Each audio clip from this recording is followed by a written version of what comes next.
Back, Mr. Jacques, and your team. We have you here today for the supplementary estimate Cs and other recent reports. You have an opening statement for us, sir? I do, Mr. Chair. Please, the floor is yours for 5 minutes. Colleagues, just briefly, after about an hour and a half, we'll suspend for a few minutes to set up for the OECD, and then we'll have probably 6 interventions for about 35 minutes with them. Sorry, Mr. Jacques, the floor is yours. Go ahead, please. Mr. Chair, distinguished members, thank you for the invitation to appear today. Earlier this week, we published a report on the Supplementary Estimate C. These supplementary estimates outline $4 billion in new budgetary spending. Voted authorities, which require approval by Parliament, total $5.4 billion. Statutory authorities, for which the government already has Parliament's approval to spend, are forecast to decrease by a total of $1.4 billion, mostly driven by a decrease in planned spending on elderly benefits. Including these supplementary estimates, the total proposed year-to-date budgetary authorities are $510 billion, which represents a $24 billion increase compared to the estimates to date last year. Major areas of planned spending include defence and the Canada Post Corporation. Roughly 12%, or close to $500 million, relates to 13 Budget 2025 measures. Of note, as well as our report on Supplementary Estimate C, was the first ever OECD review of Canada's Parliamentary Budget Office, which was also published earlier this week. As noted in previous committee testimony, I commissioned the OECD to undertake this review on my very first day of appointment as interim PBO in September of last year. It seems like so long ago. After almost 20 years, I thought that an external evaluation of the office was long overdue. I will now continue in French. In November, the OECD review team met with parliamentarians, government officials, former parliamentary budget officers, and other stakeholders as part of their study. As I have mentioned to some of you, when I asked the OECD to review the office, I specifically requested that they provide a roadmap to sustain our institution as one of the best among OECD countries. I am pleased to say that they have done all that and more. Their recommendations lay out a clear path to safeguard the office's independence and sustain its top performance. We have already started to implement many of the OECD's recommendations. I look forward to continuing this work with whomever the Prime Minister nominates to be Canada's next Parliamentary Budget Officer. In closing, I would like to say that our office remains determined to provide Parliament with credible, timely, and non-partisan analysis to support your work. We would be pleased to answer your questions. Well, thank you, Mr. Jacques. Before we start, I want to congratulate you and your predecessor, Mr. Giroux, and the rest of your team for being identified by the OECD as the top in class for the entire OECD for PBO or like peers. So congratulations again to you and Mr. Giroux. Madam Locke, you're first up for 6 minutes, please. Thank you, Chair. And while you stole my thunder, I will also go ahead and congratulate the PBO on being ranked #1 in the world by the OECD. We recognize that this is the result of the PBO doing many things right. Having said that, there are recommendations in this report, and we would expect that because there is perhaps always room for improvement. And they suggest that this would further cement your position as an international leader in fiscal oversight. So one of the recommendations that the OECD included was that there be a way to have parliamentary involvement in interim appointments, and that this could be to require secondary approval from a committee. What a novel idea. In November, I put forward a motion that was passed by this committee that would have sought to do this very thing, to have possible candidates for the position of the PBO interviewed by the subcommittee of OGGO. In response to that motion, a spokesperson from the PMO said, and I quote, "They didn't feel bound by the direction from the committee, and they offered that the Privy Council, in their refusal to include us in the process, protects the confidentiality of applicants." And now we know that parliamentarians often deal with very confidential information. We hold in-camera meetings to do just that. So I guess what I'm wondering is if you would be willing to speak to this recommendation and any others that require action from parliamentarians. Certainly. Thank you for the question. So broadly speaking, of the 5 key recommendations identified by the OECD, I would say 2 of them squarely fall in the lap of parliamentarians. And those relate to legislative amendments, or legislative amendments that the OECD recommends based upon their consultations with virtually all stakeholders, including the government. So it represents a plurality of views. So this is not exclusively an OECD perspective. It's important to understand that they heard this from many stakeholders. And as well, as part of the review process around this report, it was circulated with many external reviewers, other jurisdictions, including the Committee of Senior Budget Officials, of which the Department of Finance Canada is a part. So it's a recommendation that is not uniquely sent to us from the good folks in Paris. For the legislative amendments, again, the legislation is what the legislation is. Parliament has decided that they decided to provide the Prime Minister and the government with discretion around the interim appointment, more discretion than currently exists for the permanent nominee PBO. Should Parliament decide to change that, certainly on the appointment side, something that I believe I mentioned on September 15th as part of my first committee testimony here at the Government Operations Committee is it would certainly be beneficial. And first and foremost, it would be beneficial with respect to the stability, the operating stability of the institution. So Mr. Giroux, his term came to an end. He received a phone call on his final day indicating he was not being renewed. And maybe 24 hours before that, I received a request to step in. And it's just not a good way to manage the office as a whole. More importantly, any shortcomings or any additional challenges on our end result in lower quality services for parliamentarians. And as the Prime Minister and the government has pointed out on numerous occasions, Budget 2025 is potentially the most important budget in a generation. Over the coming weeks, we're looking at potentially the most important aspect of parliamentary financial cycle. Main estimates came down this morning, departmental plans in the next 2 weeks.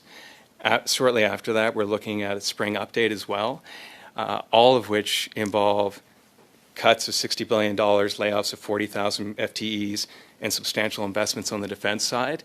Parliamentarians need that support. Well, we're certainly well placed to provide it, and providing additional stability to the office, the Parliamentary Budget Office that serves parliamentarians, puts parliamentarians further ahead overall. Thank you very much. With my 1 minute left, I would simply state that it's one thing to provide that further discretionary when it comes to appointing a budget officer on an interim basis, but even appointing someone on an interim basis is not a best practice, as noted in the OECD report. Would you agree? Yes, I would agree, and something I mentioned to the committee. and I think many members in this room, was I was very surprised and somewhat taken aback following my appointment, the questions that were raised by parliamentarians and put to me directly with respect to my partisanship. So the method of the appointment created a perception of partisanship very quickly out of the gate. I was asked by many parliamentarians and staffers how well I knew the Prime Minister, how many times I met the Prime Minister, if I was a member of the Liberal Party of Canada, if I had donated to the Liberal Party of Canada, and no one should have to deal with that.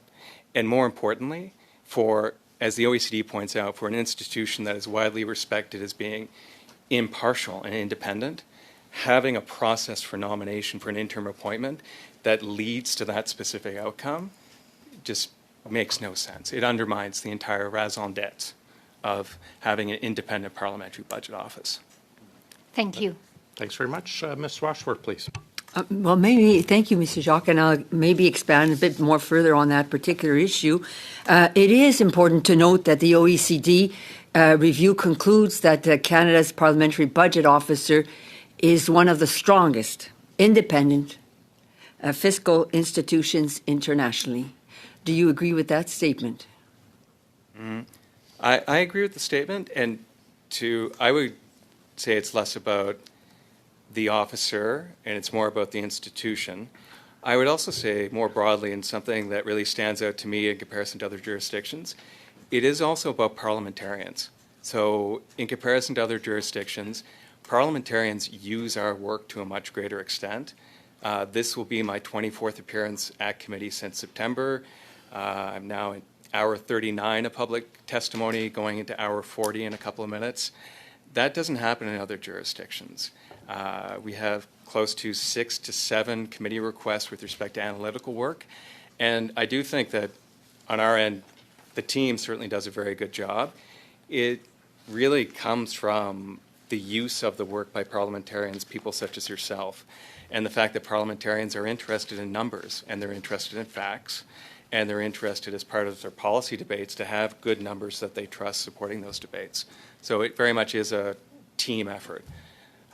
The institution, from my perspective, the institution wouldn't be recognized by the OECD as being one of the best in the world if we didn't have some of the best parliamentarians in the world. Oh, yeah. Thank you. That's a good statement.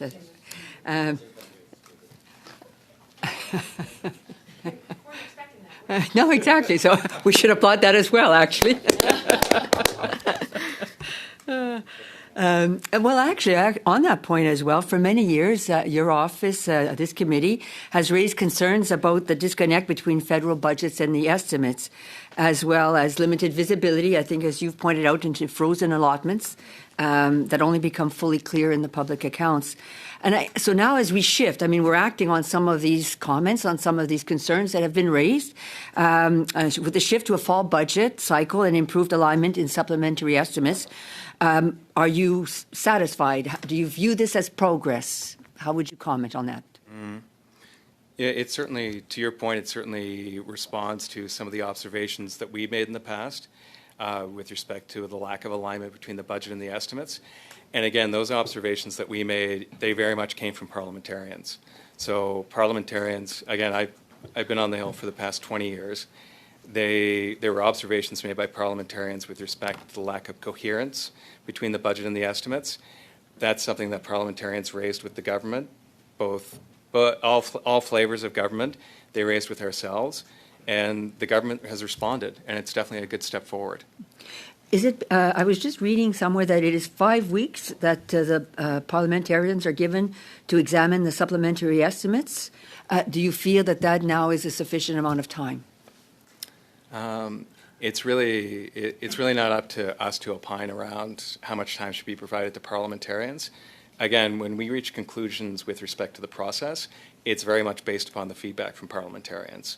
So parliamentarians identify that they feel that they're being rushed or they require additional time, then that's something that we will flag more broadly within a report. I'd say for my part, I respect the fact that parliamentarians are very busy people. And in addition to, I think that the parliamentary financial cycle is the most important thing that parliamentarians work on. But I am horribly biased, and I do recognize the parliamentarians work on a lot of other really important things. and they have to make tough trade-offs or tough decisions regarding how they actually spend their time. I'm not sure if I have a minute left? 2 minutes, okay. I want to just zero in on the on Vote 50. Certainly, as Canada accelerates, we know our defence investments and works towards meeting its international security commitments. Mechanisms like Treasury Board Vote 50 are intended to provide the flexibility within the supply process. And so I was just wondering how you view this tool in terms of, from a transparency perspective. Do you view it as a transparent contingency tool that can benefit Canada? Yeah, I think similar to the other central votes that the Treasury Board Secretariat has created, both those that are currently in place and then, again, thinking back over the past 2 decades, it certainly can be transparent, and as long as the government is being clear with respect to how the money is being transferred and how it's being allocated. I would say going outside, or I guess supplementing what's in the Supplementary Estimate C with additional reporting outside of that, potentially on a website indicating how the money is being transferred to government departments, not having to wait until the public accounts are tabled. That's something that could definitely be of benefit. And again, on our end, unlike the Auditor General has the privilege and challenge of working within a really clear framework of accounting standards. So things can be black and white, and there's some gray, but things are a lot clearer. Whereas in our situation, in terms of things like TB Vote 50, where there is additional discretion that would be provided by Parliament to the government around managing this $1 billion fund, it's really up to parliamentarians to decide if the operational benefits for government outweigh the, I guess, ceding additional control to the government and the Treasury Board Secretariat. But that's very much a question, again, for parliamentarians. Oh, I appreciate that answer. And that actually is it for me for now. That's it. Thank you. Monsieur le Président. Thank you, Mr. Chair. At the outset, I'm happy to learn, and I'm proud to see the OECD's review. It's important to highlight that. And it's important to state it because of the credibility and the effectiveness of your work. I'm very grateful.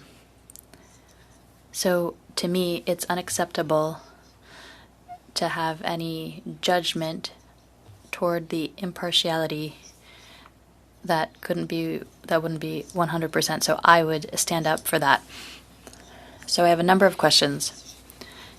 If I've counted correctly, the interim position ends in 4 days, and you don't have any news on that?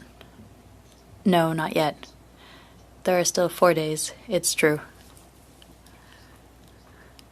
We are eagerly awaiting news from the Government of Canada on the next PBO.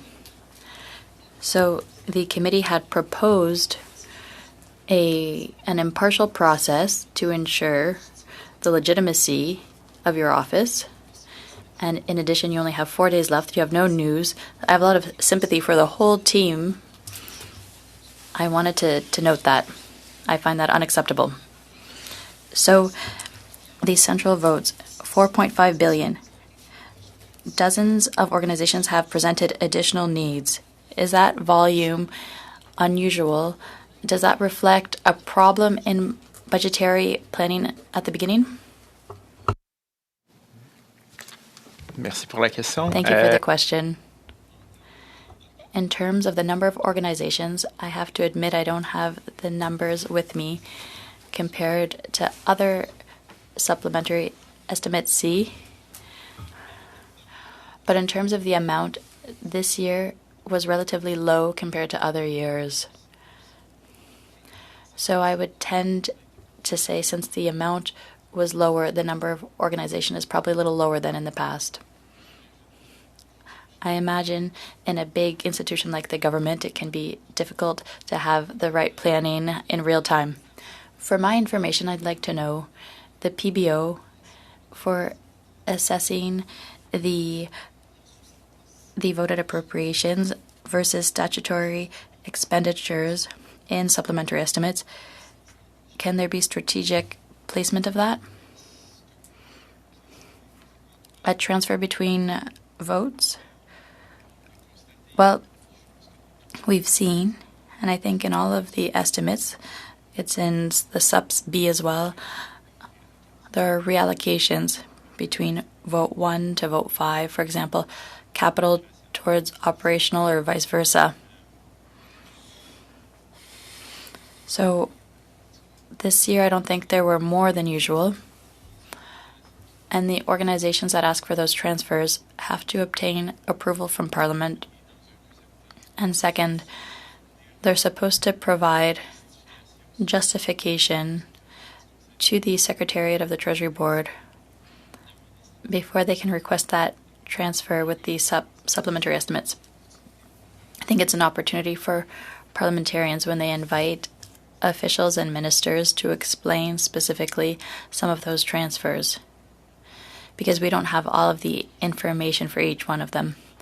I'm very concerned when we talk about equity and impartiality, when we talk about the regulatory sandboxes. So I wanted to demystify that.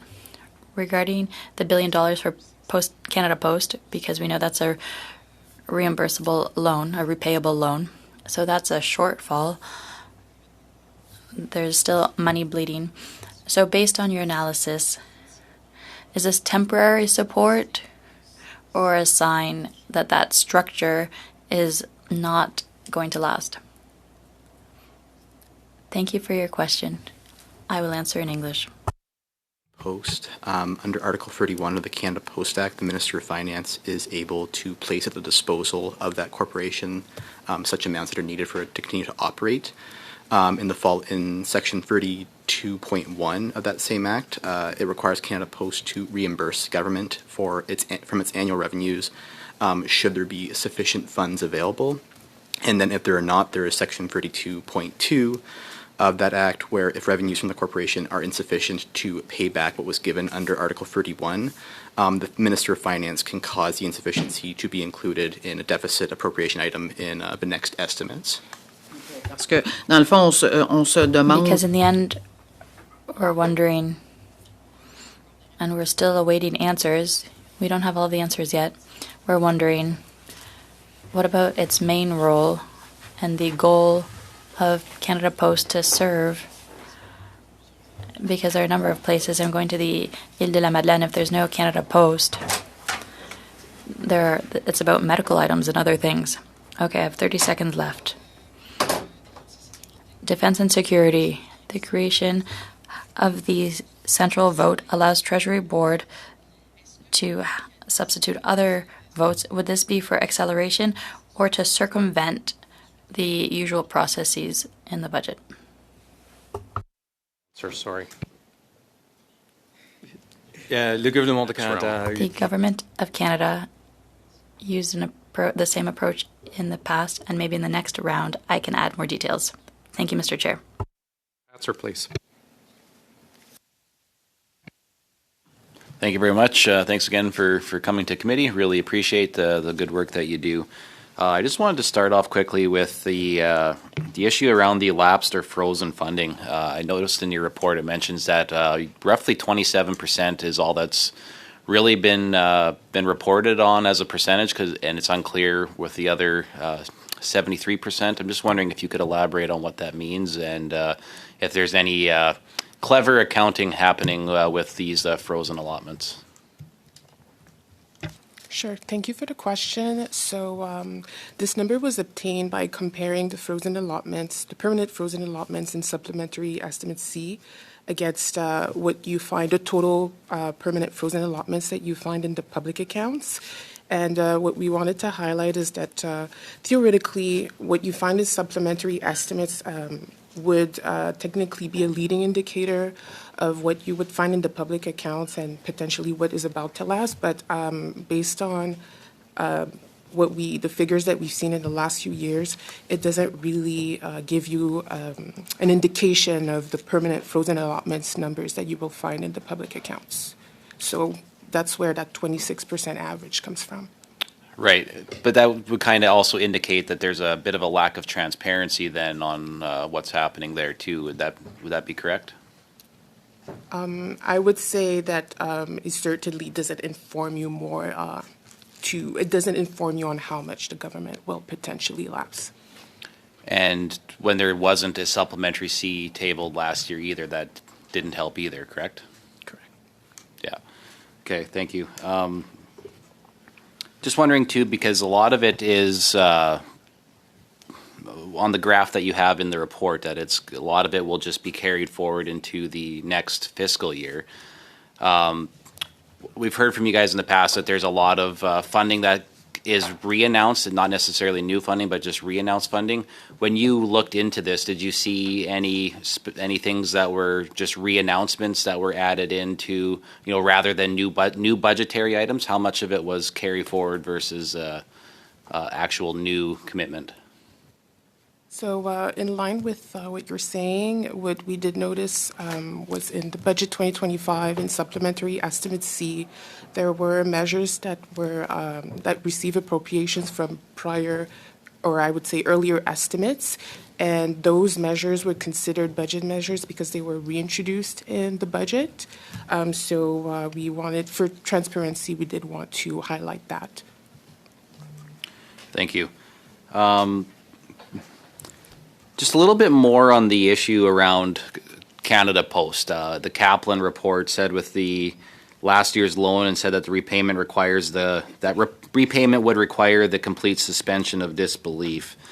They're getting another over $1 billion allotted in this update that we are seeing now, and it's the same terms, which is outlined in the Canada Post Act, that they may repay this if they are able to become solvent. In your research into this at all, have you got any indication that Canada Post will be able to get to a point where they could at least begin repaying the last loan, never mind the loan that they are now asking for in this update?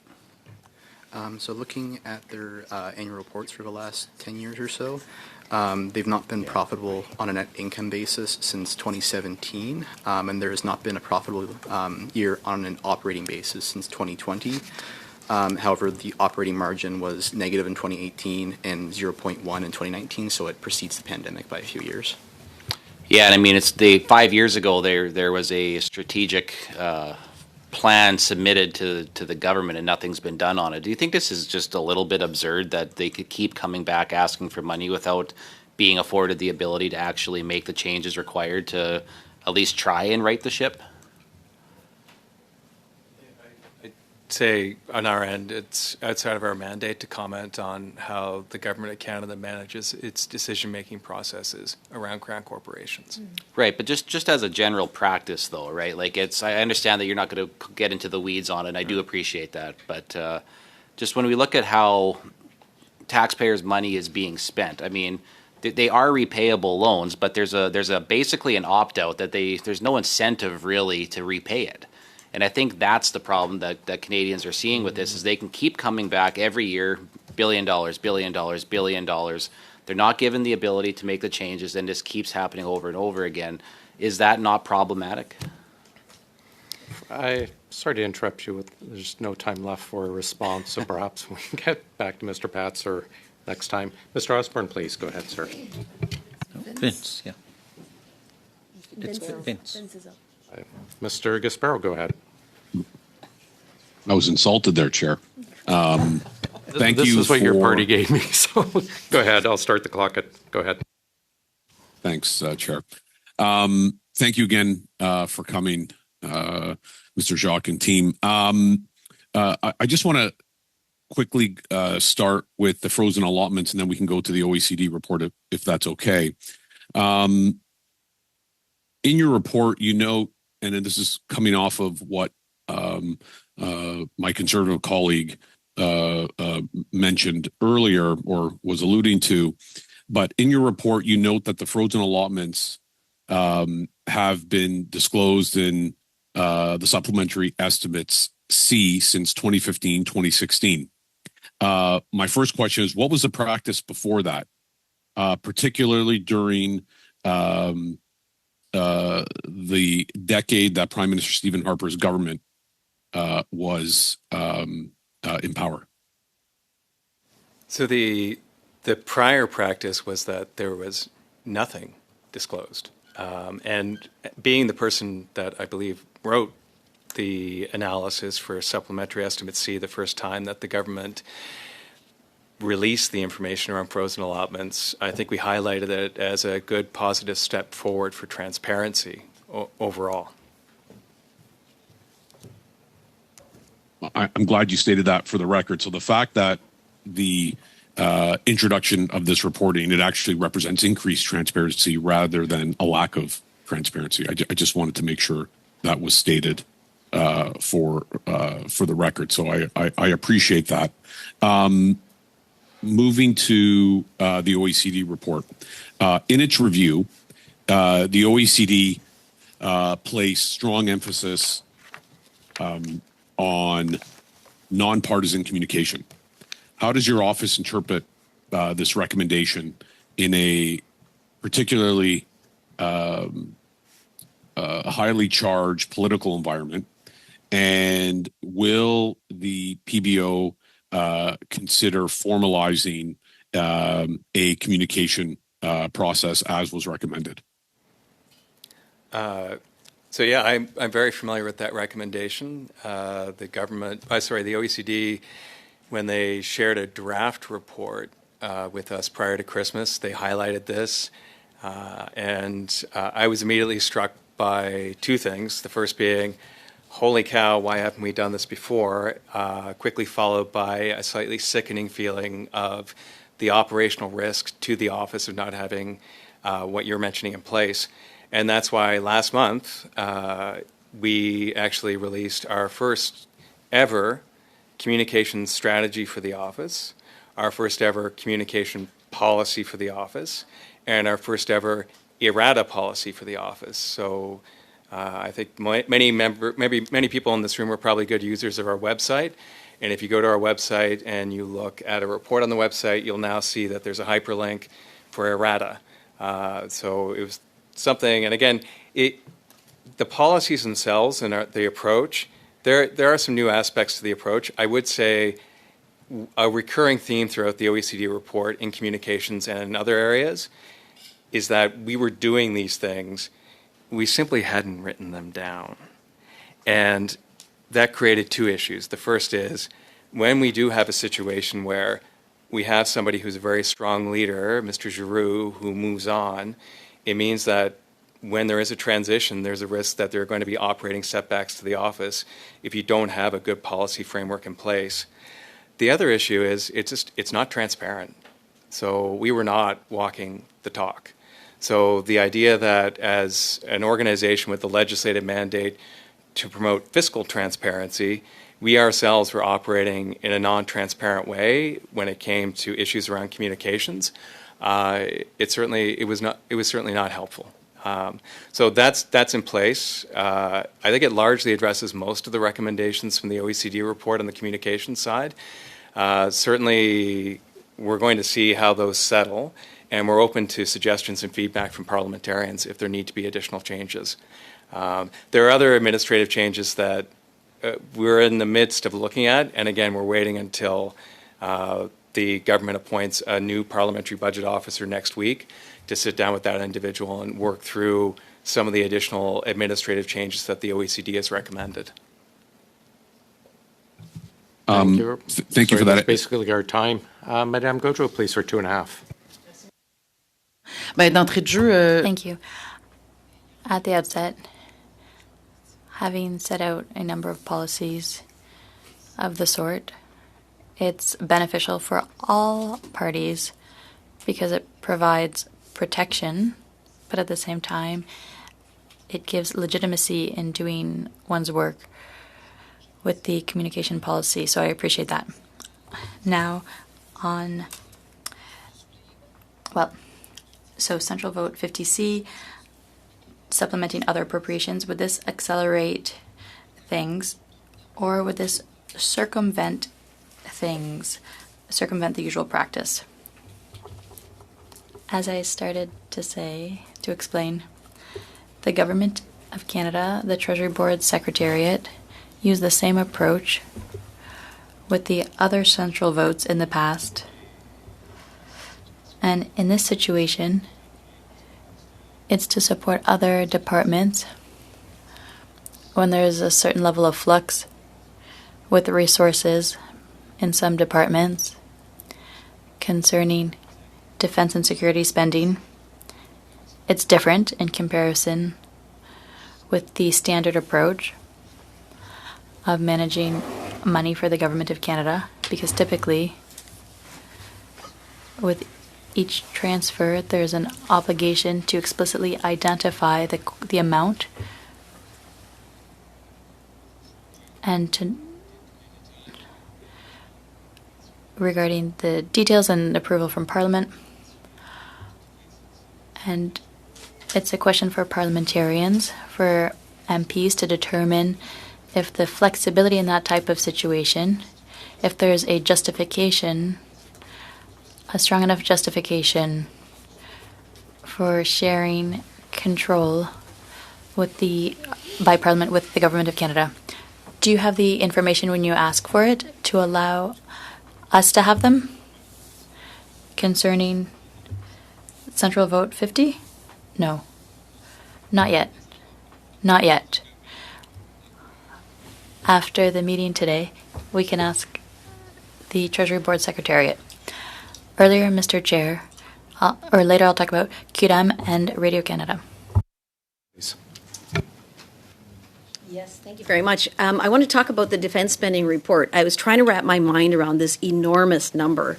And so what I kind of understand is the federal government collects about 17 cents out of every dollar that the Canadian economy produces.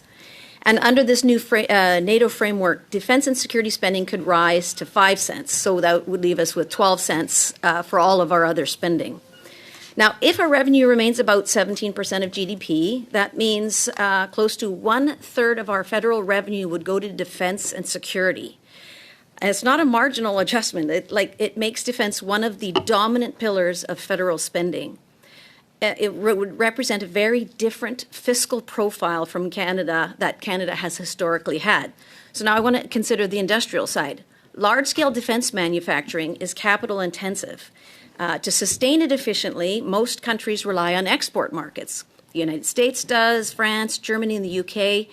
If Canada builds production capacity beyond what we need for our own security, then one of two things happens. Either we permanently maintain elevated domestic military demand, or we participate meaningfully in global defense export markets. So here's my question. Given that Canada has long positioned itself as a middle power focused on multilateralism and peacekeeping, does expanding defense production at this scale represent a material shift in our fiscal priorities and even in our national identity? Thank you. Thank you for the very complicated question. We're always kept on our toes. So I can certainly answer the fiscal component. So there are two parts. There are two parts from my own perspective. There are two interesting parts to the question that you're asking.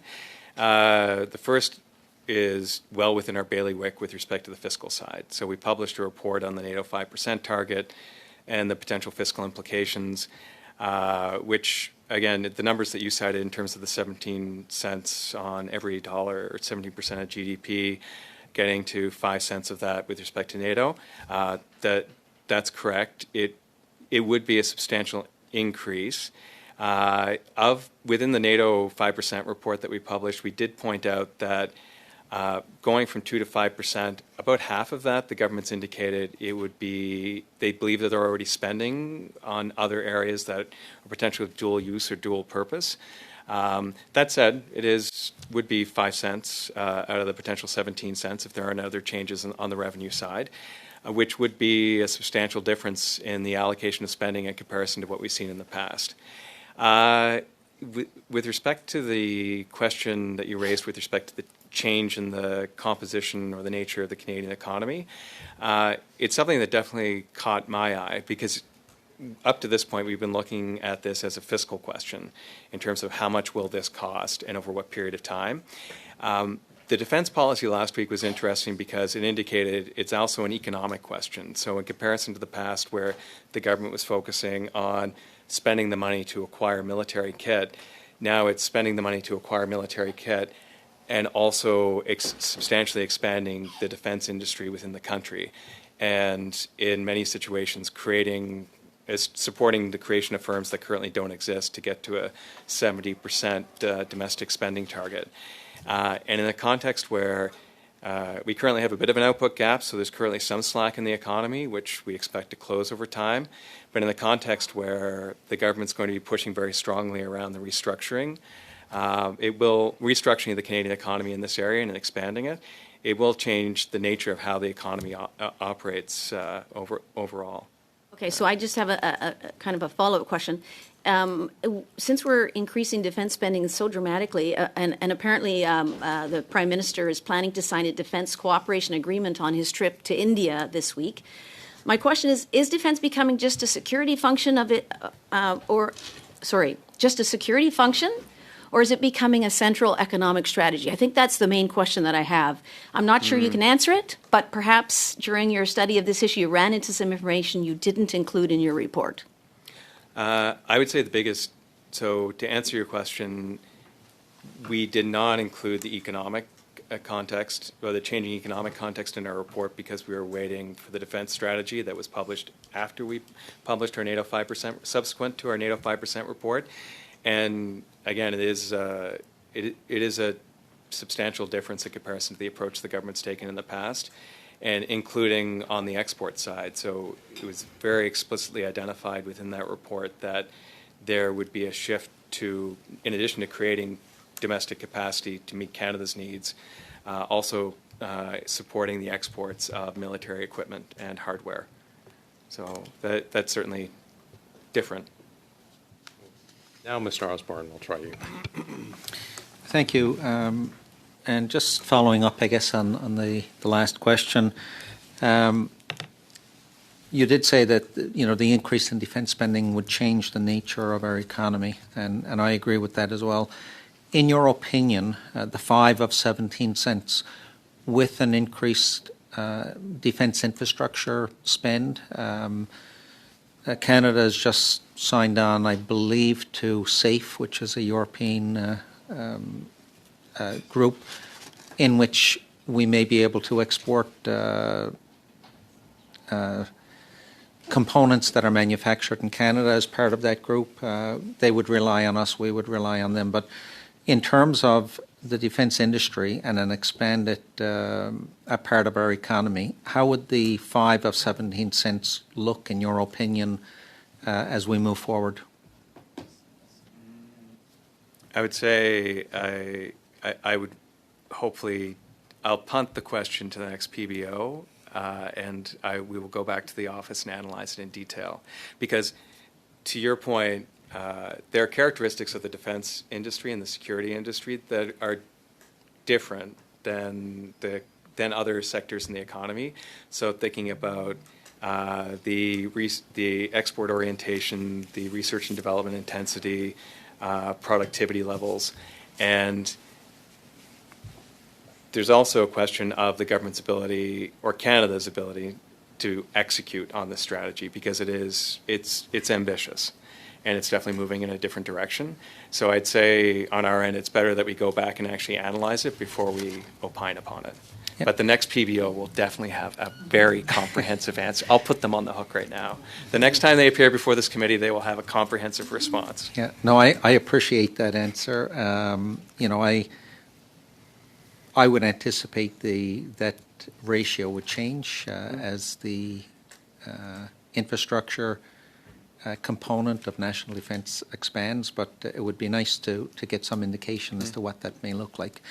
In our changing geopolitical world, I think it would be naive not to, and I'm not asking for an opinion because you are non-political and non-biased, but I would think that it would be naive of our country not to increase defence spending, in addition to the fact that it would have huge benefits for the economy as we continue to grow. We are becoming less reliant on our neighbours to the south and more reliant on other reliable trading partners. Just looking at, I guess, some of the recommendations from the OECD, they put a strong emphasis on neutrality and nonpartisan communication. How does your office interpret this recommendation, particularly in light of the highly charged political environment that the House of Commons is, and will you consider formalizing a process as was recommended? Yeah, a process needs to be formalized. Things were, again, as I mentioned in reference to my age, things were partisan 20 years ago, and they're certainly more partisan now and certainly more heated. For what reason, anyone could speculate. And I would also say, in addition to the policies themselves, something else that the OECD pointed out that I think is worth mentioning is there should be, I agree with the OECD's recommendation and observation that there's a benefit in having a shift away from the PBO as an individual, as the Parliamentary Budget Officer, to the Parliamentary Budget Office. And in particular, if you look at other jurisdictions, including our neighbors to the south, and the Congressional Budget Office, the Congressional Budget Office will also appear at committee hearings in their House and Senate. Often it's not the director of the office. Most often it's the analysts who appear. They appear for a short period of time, 30 minutes. They answer technical questions with respect to the reports. And then once parliamentarians or legislators are happy, they go away. And I do think in a highly partisan environment, it's a better way of us meeting the needs of parliamentarians. There might have been a justification 20 years ago in having a lot of emphasis on a single individual who is called the PBO. The context has changed, and we've moved well beyond that. And certainly from my perspective, and I think the OECD's perspective, we need to shift to an environment where it's the Parliamentary Budget Office meeting the needs of parliamentarians as opposed to the officer representing the officer's work, because everything that we do should be supporting your needs. Okay, thank you. Mr. Jacques, you promised to have the new PBO follow up on Mr. Osborne's request. Why don't we just consider it an official request from the committee, just so that we can set priorities? Thanks very much. We'll now go to Mrs. Block. I believe Mr. Gill should be on the list. Okay, Mr. Gill. Thank you, sir. Thank you, Mr. Jacques, for being here, and appreciate your candidness and honest answers as always. Canadians were promised a fiscal guardrails, including a declining deficit to GDP ratio. Given your estimate of only about 7.5% probability of meeting that target, do these supplementary estimates move us closer to that path or further away? And are the pressures largely structural or temporary? Thank you for the question. So the numbers that you're seeing in the supplementary estimate C were largely reflected in Budget 2025. So in terms of the spending path of the government spending path and fiscal guardrails, nothing would be substantially changed based upon what was in Budget 2025 and our observations around the probability of the government being able to respect its fiscal anchors. In terms of the structural versus the cyclical components, it's a little bit of column A and a little bit of column B. Certainly there are structural components. So when you look out over the next 5 years and you see that even after the output gap, which is a nerdy technical economics term for even when the economy 3 or 4 years from now is firing on all cylinders, everyone who wants a job can get a job and everything's going great, we still have a fairly sizable federal deficit based upon our last outlook and based upon the outlook from the government. So it means that there's a structural deficit. There are cyclical components. So, and the government has highlighted that especially as part of their new economic strategy, the government is doubling down on additional capital investment at this point, which of course they need to borrow the money for. as we see, hopefully that'll be offset to a certain extent as they implement the cuts to the operating budget. So over time, we should see things potentially, hopefully we're going to see things improve. Well, hope springs eternal, as we all know. But we have to have some concrete measures, structural issues that need to be corrected. And with that in mind, the growth we often see, or it's given to us in Parliament, is that we are the fastest growing economy. And yet the OECD analysis shows weak GDP per capita growth. Banks have indicated that we have been, some studies from the banks have indicated that we have been in a recession in terms of GDP growth over the past 3 to 4 years. Is Canada's revenue growth driven only by population increase, or do we expect some productivity gains? Do you see anything on the horizon that tells you that we might be pulling ourselves out of the population growth scenario as opposed to actual GDP growth? Yeah, this morning, it's a very pertinent question, because this morning we actually published our updated demographic outlook for Canada. And in that publication, to your point, we highlight that effectively population growth in the country probably flat in 2025, probably flat in 2026, going to start growing again at a rate that most people would be familiar with from prior to the pandemic, from 2027 onward. And notwithstanding that, the Canadian economy is continuing to grow. Something I've highlighted in the past is there continues to be productivity growth in the Canadian economy, because the Canadian economy are Canadian people, and Canadians work hard, they learn, they work more efficiently and more effectively over time, and we've seen that. You go back over the time series, you look back over the history from StatCan over the past 40 or 50 years, and notwithstanding recessions, trade wars, or other hiccups in the economy and global affairs, the Canadian economy and Canadian workers always come back.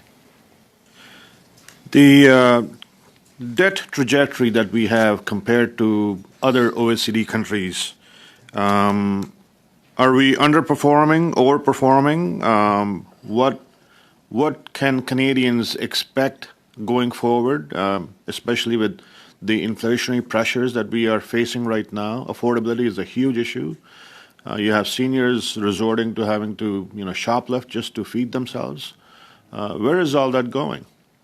I'm afraid time is up. So perhaps your next round. We'll go to Ms. Khalid, please.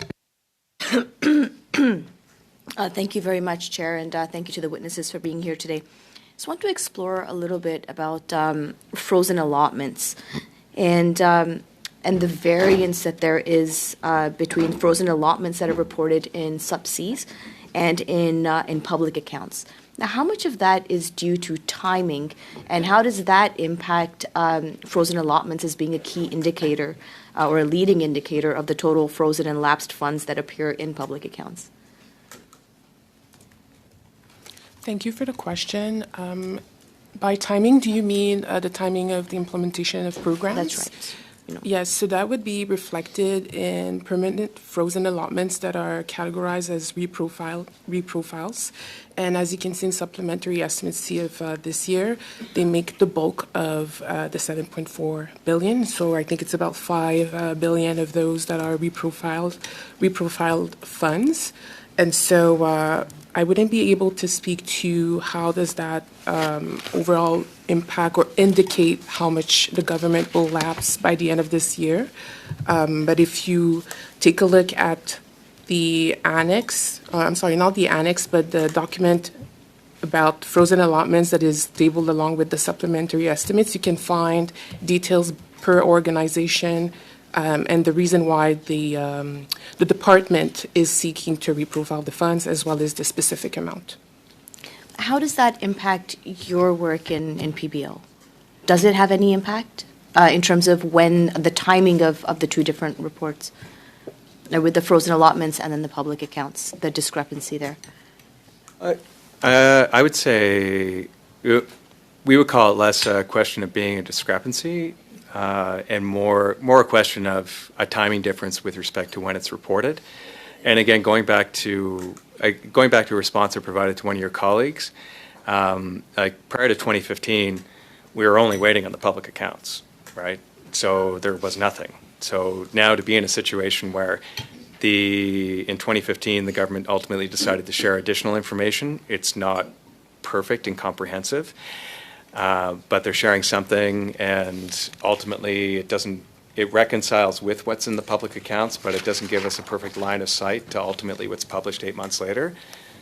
It's a good problem to have.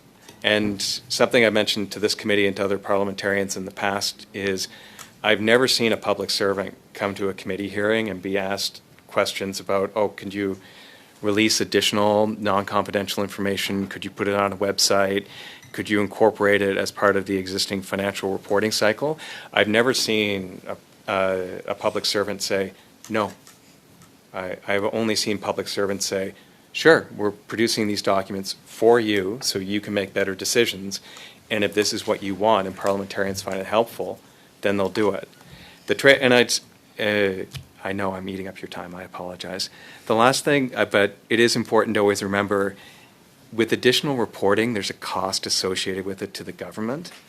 And that's why on our end, even though it might not be perfect information, we're always very cognizant that public servants have full-time jobs, which is not responding to PBO requests. It's responding to ministers, implementing the government's agenda, and responding to parliamentarians.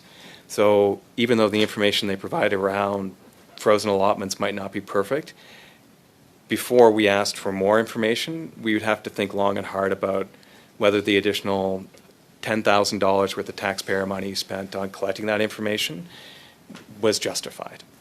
So just on that, one of the recommendations in the OECD report was about formalizing process of collecting data from different departments, whereas Canada has a more informal process of getting that information to you. What are your views on that, especially in terms of cost effectiveness as well? So it's a great idea. It works in other jurisdictions. I think from my perspective, and I think my colleagues in the public service would agree with me, it works during election campaigns. So one of the aspects of our mandate is to support political parties in the costing of electoral platforms. During that costing period, we do have memorandum of understanding with various government departments, and the collaboration works very well. And it eliminates overlap and duplication. There's a free flow of information, and everything is kept in a confidential way. I think it should be done. From my own perspective, I don't know. I think it should be done. I think there'd be a real benefit, not only for us, but for you, and also for taxpayers. It is a very challenging. Mr. Gill asked the question, or he mentioned the affordability crisis. Can I have one more question? Sorry, it's a really challenging time, and certainly from our perspective, to the extent to which we can implement these changes without coming back, I don't think there's any need for our organization. We'll see if the new PBO agrees, but right now I think there's no need for our organization to come back and ask for additional taxpayer money to implement any of these recommendations. I think there's a great opportunity for better collaboration with the public service at this point. OGGO, please. Merci, Monsieur le Président. Donc, Thank you, Mr. Chair. So let's talk about QDAM. 85,000 seniors have been victims of problems with the transition for the software. Has the PBO looked at the impact in budgetary terms, potentially, of these delays? No, not yet. Okay. Is it possible that an administrative delay, a long one, because it's 85,000 seniors we're talking about, could that temporarily reduce expected spending without reflecting a real decrease in need? Yes, absolutely. And we will be happy to analyze that question with a motion from your committee. And my last question on this, could we think that the lower predictions are due to administrative failings rather than demographic factors? I haven't seen the report, but clearly people are aging, even if it's stable. So could we exclude that? C'est absolument une possibilité. That's absolutely a possibility. There's another aspect to that, and it's the wealth of seniors. Because with an increase in remuneration in every year, there are fewer transfers from the Government of Canada, and that may be the case in that situation. Lower poverty among Canadians who are seniors, and then there would be a decrease in transfers. But we need to go in depth and analyze the data. Yes, thank you. I'm concerned about the $150 million, the announcement for Radio Canada. A portion will go to CBC to improve the digital experience. So do you have information on the specific breakdown of the amounts between the Anglophone and Francophone services of Radio Canada? No, we don't have that breakdown. We requested it from the Treasury Board Secretariat, and they weren't able to provide it to us. Did they give you a time when they will submit it, or they said, no, not ever? They simply said they did not have the information. We can always follow up and see if we will be able to obtain it. Well, we need to know. I think Francophones outside of Quebec, well. Merci, Monsieur le Président. Thank you, Mr. Chair. Thank you, Chair. Mr. Jacques, I want to ask you a question in regards to the International Monetary Fund's report that was released on Canada, specifically Article 4, which had two findings that I feel are important to mention, given the fact that you have faced criticism from our counterparts across the room over stances you've taken on the new capital and operating definitions, as well as their choice to abandon the long-standing fiscal anchor of debt to GDP. So the IMF came to the exact same conclusion that you did in finding that the Government of Canada's definition of capital is too expansive and should be brought in line with national accounts and GFS standards, and in finding that the Liberals were wrong to abandon the debt to GDP ratio. Can you comment on these findings? Certainly. So going back, I believe the last time I was at committee testifying before this committee, I did highlight the IMF findings, and in particular the recommendation of returning the debt to GDP anchor to a central role. And I believe that's a direct quote from the IMF Article 4 consultation report. It's certainly something that stood out to us within the office because, again, the government made the changes to its fiscal anchors in the budget, and then this report was published roughly 2 months later. The IMF comes out and says, notwithstanding what you've done in terms of the budget and your fiscal anchors, we think that you should actually go back to what you were doing before with respect to the debt to GDP anchor. So that definitely stood out, and I think we're on our end, we're certainly waiting and watching to see whether the government takes it into account. I noticed the Deputy Minister of Finance was before the Public Accounts Committee a couple of weeks ago, and he indicated that he takes the IMF recommendations with a grain of salt. I would say from my perspective, we'd certainly take them a lot more seriously. And given the prominence that the International Monetary Fund had within Budget 2025 and various quotes in reference to it, potentially there's somebody else in finance or potentially his predecessor also took the IMF recommendations as seriously as well, more seriously. Thank you very much for that. I want to link that to your report on the supplementary estimates, and specifically in regards to frozen allotments. And in your report, it speaks to frozen allotments being used for 4 principal purposes. And one of those is transferring or reallocating funds, which allows departments to trade authorities across votes, for example, moving capital authorities to operating. Does this create an issue, especially given the new definitions that the Government of Canada has created when it comes to operating in capital?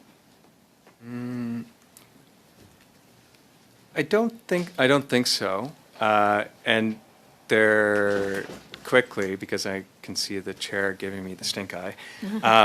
The first thing I'd say is the definitions of operating and capital within the estimates differ from the definitions of operating and capital used in the budget.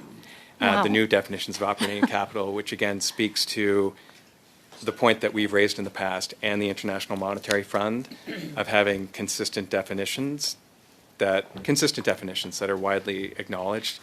I'd also say the Auditor General was also before the Public Accounts Committee and indicated that from her perspective, the new government's new definitions of operating and capital should not be appearing in the public accounts because there's a risk that it would create confusion for parliamentarians, as it does in this situation. Same name, different concept overall. In terms of the transfers between operating and capital, I would say, again, from the reason why it's in there is that parliamentarians initially approved those allocations. So legally, that money was restricted under an operating vote or a capital vote. So hence, when the government wants to make changes, they need to come back to seek Parliament's permission and your permission to actually move the money around. I would say parliamentarians, by and large, have been happy with that approach. If potentially they wanted to go in a different direction or if they had suggestions, then I think it's something the government would certainly be open to. Thanks very much. Madame Rochefort. Oui. Mr. Jacques, thank you for mentioning the communications framework that you've developed. And so I was wondering if you might expand on some of its elements, the major elements of that particular framework. So thank you for the question. The first and most important element is something that I mentioned at this committee, mentioned to you and at this committee several months ago, and that's a shift in the office to identifying who is the primary audience of our communications, and that's the term that I used, which is parliamentarians first. So there are obviously multiple stakeholders that are targets that have interest for the work of our office, starting with our primary and most important clients, who are identified under the Parliament of Canada Act. So the reason why we exist, parliamentarians, you, the broader public, who have obviously an interest in the work that we're doing, and the media, and then other academic stakeholders. And so one of the first and foremost was we knew that we had all these stakeholders, and it was never written down who the most important stakeholder was and where we should be actually focusing our attention. So that's the first and biggest change. And we'll see if the new whoever the government appoints next week, if they agree with this. But it's the biggest change over the past 20 years, right? So I worked in the office under Kevin Page, Jean-Denis Fréchette, and Yves Giroux, and parliamentarians were there. I can't say that they were first. And for myself, I take a very strict interpretation of the law, and the law says the parliamentarians are our clients, so parliamentarians come first in the communication strategy. As descending out of that is once you determine that parliamentarians are actually the most important target audience for communications, everything else, when you look at the policies, everything else cascades into place, because in terms of what we are producing, how we're presenting the information, and how we're communicating and transferring that information, everything is focused on what your schedule looks like, how you want to receive it.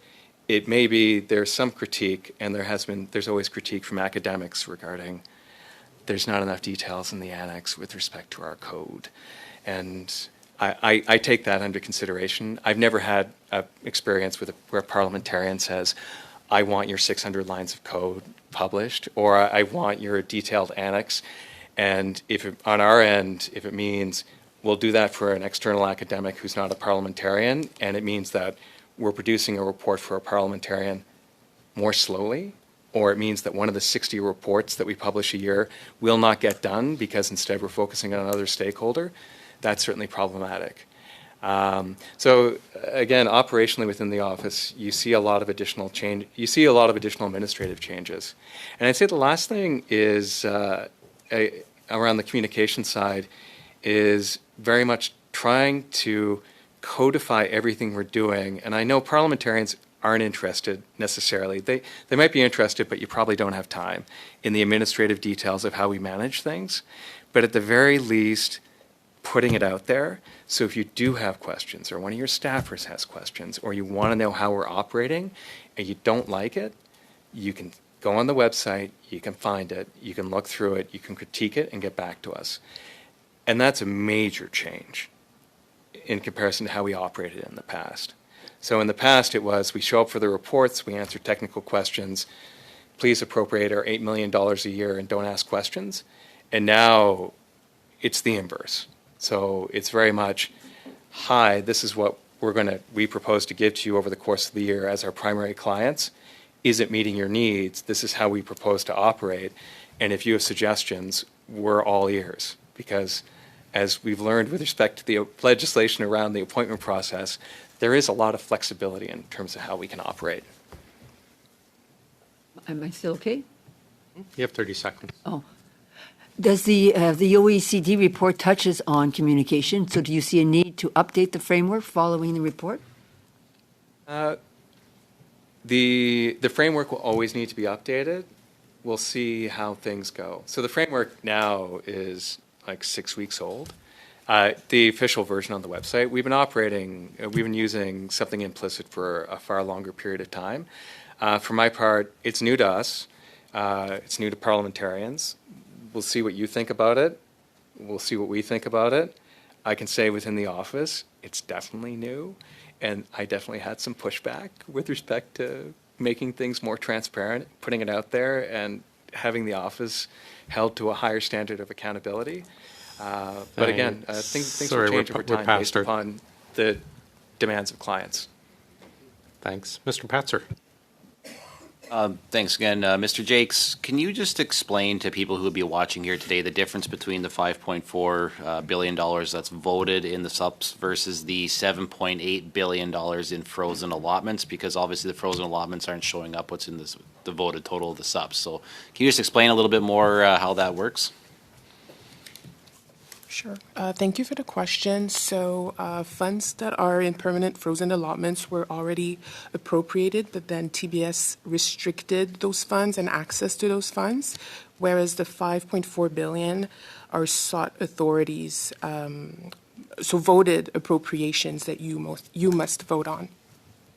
Okay, and then because in the report it says that it's about 27% that you know of. So that $7.8 billion total could actually be a lot higher. Is that correct? It could be higher as part of total frozen allotments, but we won't know until the public accounts are tabled. Right, but if it's only 27%, I mean, I know, like Mr. Jacques, you alluded earlier that, you're not going to be harassing public servants to get that information. And that's, to your point, they have another job to do as well. But that could potentially be a lot of money, right? And I think for Canadians trying to get clarity and understanding around how the budget's going to work, following up on what Mrs. Block was saying around capital and expenditure, if there's $7.8 billion frozen there, and that's not even a total amount of what we know there is, as far as transparency goes, there's questions that remain. So is this a standard practice? Is this something that's advised to try to not do, or is this just like a widely accepted practice that money can just be shuffled across departments or frozen and bumped year over year? Because we hear a lot of re-announcements. We hear a lot of, again, funding announcements that are, again, it's a re-announcement of old funding and old funding and old funding. That's a regular thing that happens. And yet we see the $7.8 billion in frozen allotments.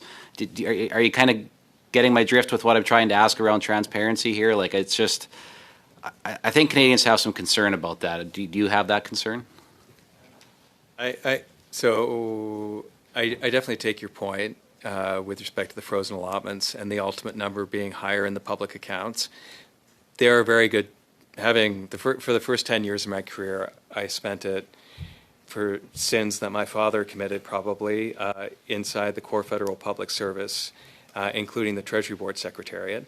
And based upon what I saw at that point, there are really good justifications for establishing frozen allotments, especially in situations where there is an announcement made potentially in the budget, and ultimately when there's a proposal submitted to Treasury Board, a detailed proposal, potentially it's not fully cooked, and potentially ministers kick it back and they want to look at it in greater detail. So it actually demonstrates a sign of overall prudence and care in the management of taxpayer resources. In terms of additional transparency, and it really does come down to, on our end, our priorities, as again, our mandate is to promote fiscal transparency. In order to have infinite fiscal transparency, the government wouldn't get anything done. You'd have too many public servants running around trying to generate information for us to analyze. So the trade-off really becomes one of what's a priority for parliamentarians. There are only so many hours in the day, and if it's a priority for this committee to dig deep and go into detail around frozen allotments, and there's a motion, I mentioned at least 5 or 6 times during all of the 24 committee appearances since September, there's a motion passed by this committee, it's a priority for us. We have about 40 things on the go on the work plan at any given time, and our ability to trade off and determine that something's going to take longer versus we're going to move it ahead and address it more quickly is based upon the interests of parliamentarians. So again, if it's a really bad itch that you need to scratch at this point and your colleagues agree, then that's something that we'd be happy to look at. You, in your report and in your research that you did, do you know what the breakdown would be by department of what those frozen allotments are? Like, is there one department that this is a bigger thing for than others? Or, like, I know it's all through Treasury Board, but I mean, if ministers are sending money back or not spending the money, is there one that's a greater offender than the other? Brief answer. May I respond, or we? Oh, yes. So, yes, we would be, I may not have the numbers on hand, but we can definitely take a look at frozen allotments per organizations and figure out which departments makes up the bulk of what's being reprofiled. Okay, So on, so on. And that would so be forth. pretty simple with the data that you have available? Yes. So we Perfect. wouldn't be That able. that is our time, but if you can maybe send that to the clerk, that'd be appreciated, I think. Mr. Gasbro, please. Thank you, Chair. Statistics Canada reported today, and was also reported more widely by Bloomberg, that foreign direct investment in Canada jumped in the fourth quarter to the highest level in 18 years. So since approximately 2007, totaling $25.1 billion between October and December of 2025. So I sort of want to pivot off that foreign direct investment figure and relate it to a comment you made earlier, sir, in regards to the Canadian economy growing with our population staying flat in 2025 and 2026. Can you just drill down a little bit on our productivity growth? And I would then like to follow up with a sort of forward-looking view from you in regards to where you see productivity gains coming from within our economy. Sure. Thanks for the question. So in terms of today's FDI, foreign direct investment release, obviously it's good news, and we'll take all of us should take what we can get at this point. Any greenery that we can see poking up through the snow, especially in cold Ottawa, is definitely thankful. More broadly speaking, in terms of the economy itself, I always like to think of the economy as you have people that work. So you count the number of people that you have, 18 to 64 within the working age population. That's been pretty much flat, and over the past year, we expect it's going to be flat, or at least based upon our estimates from this morning, in 2026.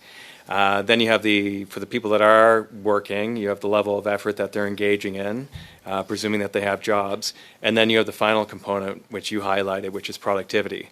Productivity growth in Canada has been uneven since the pandemic, so it's been pretty volatile.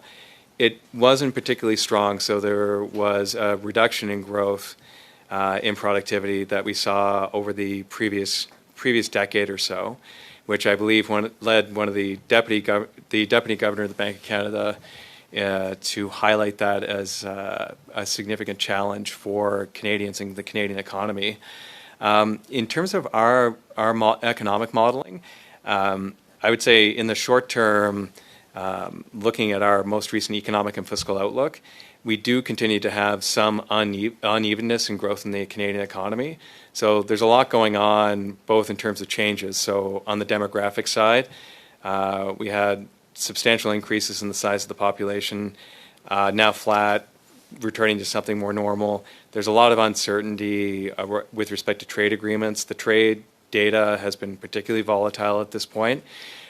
We do have what I would characterize as a very defensible assumption that over the medium term, so looking at years 3 and years 4, we start to return to productivity growth and economic growth that looks something more akin to what we saw prior to the pandemic.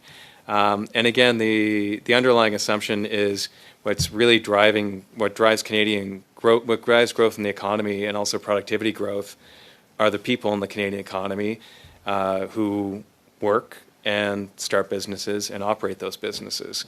And we still have the same people in the economy. They've demonstrated their resilience in responding to shocks in the past with various types of supports at the federal level and the provincial level. And at this point, there's no reason to assume that the same will not continue once we get through the current sticky period we're currently in. Thank you for that.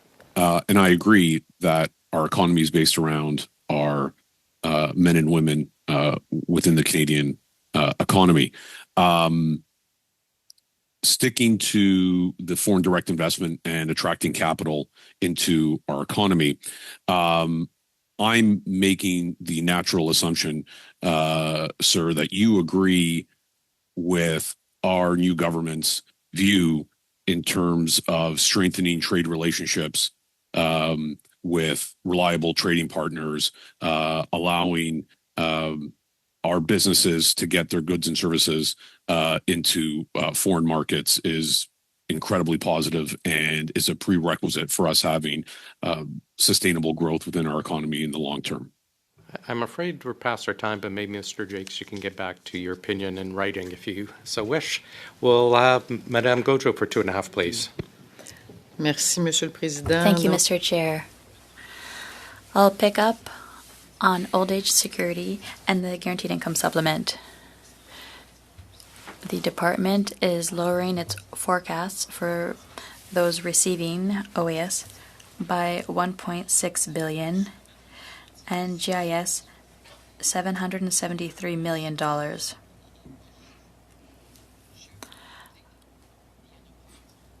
But there's an increase in our senior population. Statistically, the gap, what conclusion can we draw between the forecast and demographics? Perhaps just mention it's an adjustment based on the forecast at the beginning of the year. At the beginning of the year, in the main estimates, $94 billion was forecast for the 3 types of payments. So 1.5 in readjustment. The explanations from TBS are that there are some seniors who had higher incomes, and so after a certain threshold, there's a clawback for OAS, and GIS is for those who are less fortunate. So it's about 2% of the estimate from the beginning of the year. However, For next year, in the budget, $87 billion, or 88 were forecast. The following year, 94, 95 billion. So there is an increase in the population that will increase costs. I'd really like to see the correlation to see if the curve follows. But why was there that 1.5 review? I don't know if the estimates were poorly calculated at the beginning of the year, or they were a little bit more prudent, and now they see that not as much will be spent. Okay. It's not reassuring to me in the buying power of our seniors. I have 30 seconds left. I just wanted to know why the amounts for national defense are in supplementary estimates and not in the main estimates. In one sentence, please. For you. Programs evolve in such a way that they identify the need for money at this point in the year, where they didn't in the start of the year when the main estimates are being crafted. Thank you very much. We're going to suspend in a moment. We also just have to approve a couple of quick budgets at the end. Before we suspend to bring in our OECD guests, can I just ask quickly, the Vote 50, $1 billion, it looks to me a lot like the old Vote 40 slush fund from, I think it was 2017, 2018, where the government was asking Parliament to approve money without telling us what it's for. Do you have any thoughts on this, our inability to provide oversight or actually even know what we're voting on for that $1 billion? Because it's... So I do recall Treasury Board vote, the short-lived Treasury Board vote 40, and I would go back to a point that I made earlier that it really is up to parliamentarians to decide whether the government's justification for additional flexibility, requesting additional flexibility through these central votes, outweighs parliamentarians ceding authority and control around the spending. Because again, in the case of Vote 40, the vote wording, to the best of my knowledge or the best of my recall, was quite similar. But again, it's parliamentarians decide how they want to approve the money, and how much discretion you want to provide to the government, and whether that discretion is appropriate or not.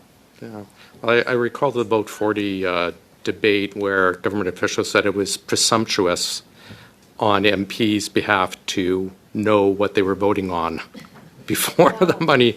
And this seems like another case. And I considering it's 5 to 10 years to get anything to project basis with defense spending, I find it bizarre that they need $1 billion. Can I just ask quickly, what happens March 3rd if we don't have a new PBO announced and in the role?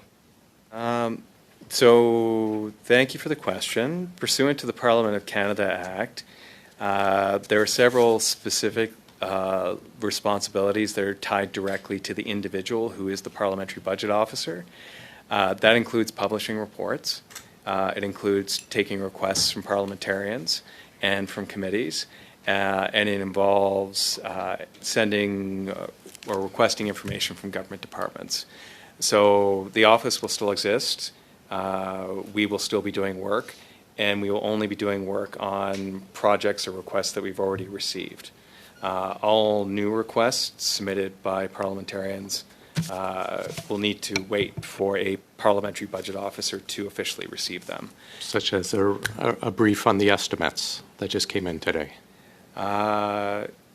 Correct. Reports. So you can still, parliamentarians can still request. But we wouldn't have a public report on the estimates. We would be legally, there'd be no legal ability to publish a report from the office because of the way that legislation is structured. Great. And just one last quick question. Mr. Creighton, 32.2 of the Canada Post Act about this $2 billion is very clear when you look at the Canada Post strategic report that they have no inability to repay this money. It says the write-off has to appear in the next estimates, which should have been in the mains.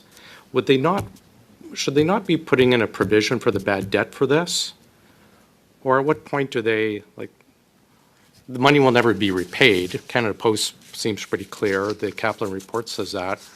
Why would the government be delaying, do you think, recording that write-off? I don't have an answer for you why they would be doing that. Our understanding is that it would appear in Supplementary Estimate C of 2026-27. Right, but it has the Act says the next estimates, not the next estimates at the end of the year when the government gets around to it. Like, would they not be required under the Canada Post Act to actually write it off, to show it earlier? In your opinion, or I would say that's a legal question. Okay. It's not a PBO question. Perfect. You can get back to us, Ms. Creighton. Anyways, thanks very much. We're going to suspend for very quickly and bring our next witness in. Thanks. Okay. So we're going to call it there. We're going to take a break until a question period. I just wanted to cover for the PBO's time there, which might be his last time we ever see Jacques in committee. We'll definitely have a new PBO. I hope it's him, but from the way it's gone so far, based on the last 3 months, it doesn't look like it's going to be him because they would have already given him the role, the mandate. But we'll see what happens. I've liked him so far as a PBO. I think he's been outstanding, but he's not able to be kind of like gagged by the Liberals. He's very nonpartisan, and unfortunately, he probably has refused briefings by the PMO before committees, especially with the stuff we've heard recently where, the government's actually paid for some sort of consulting for people to come in, for witnesses to come into committee. Like CBC spent like 90 grand or whatever. Like I said, too honest. Yeah, I don't know. I think the role stays vacant for a bit, maybe even 4 to 6 months. Who knows? We'll see. Yeah, I'm going to miss him. He's really good at what he does. Yeah, I agree.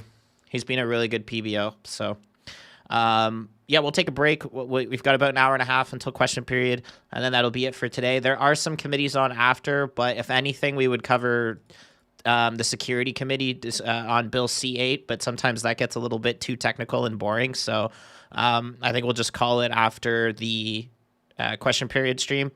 And I believe, if I'm not mistaken, Pierre's fireside chat will be around, or it's happening now. Yeah, I believe on the Economic Club of Canada in Toronto, Pierre's about to speak in about 10 minutes. So everybody feel free to go watch that while we wait for question period. And I'll see you guys in about an hour. Just before I go, I do say in chat when people do the super chats, thank you so much. But thank you, the Smitty. Thank you, the Jay. Thank you, Jilly. I really appreciate you guys with your super chats. Wee Cookie, Maker, all of you guys with your super chats today. That was really awesome. And thank you, everybody, for tuning in and watching. I will see you guys shortly. And there's the link in chat one more time for question period. So I'll see you guys soon. Bye, guys.